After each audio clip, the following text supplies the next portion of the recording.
তো guys Apple launch করে দিয়েছে তাদের ৪,০০,০০০ টাকার চশমা মানে ভিজিয়ান প্রো, যেটাকে কন্ট্রোল করার জন্য টাচ বা বাটন প্রেস করতে হয় না। এটাকে জেস্টারের সাহায্যেই কন্ট্রোল করা যায়।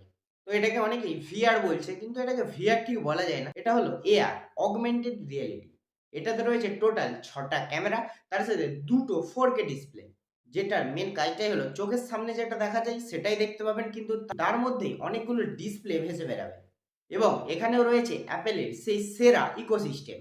মানে আপনার কাছে যদি ম্যাকবুক থাকে তো আপনি আপনার ম্যাকবুকের সাথে ভিশন প্রোকে কাস্টিং অন করে ১৩ ইঞ্চি ১৬ ইঞ্চি ডিসপ্লেকে আপনি আপ টু ৬০ ইঞ্চ এক্সটেন্ড করতে পারবেন। যে প্রথম অ্যাপেল স্টোর থেকে ভিজিয়ার প্রোটা কিনেছিল সে আলাদাই সেলিব্রিটি হয়ে গেছে। এ দেখো আলাদাই সেলিব্রেট চলছে এদের। মানে ৪,০০,০০০ টাকার চশমা কিনে ভাই সেলিব্রিটি হয়ে গেছে। এবং এটা অনেক রিয়েল টাইম গেমকেও সাপোর্ট করে। যেমন এই গেমটা, এই অ্যাপ বা গেমগুলো স্পেশালি অ্যাপেল ভিশন প্রো এর জন্যই ডিজাইন করা।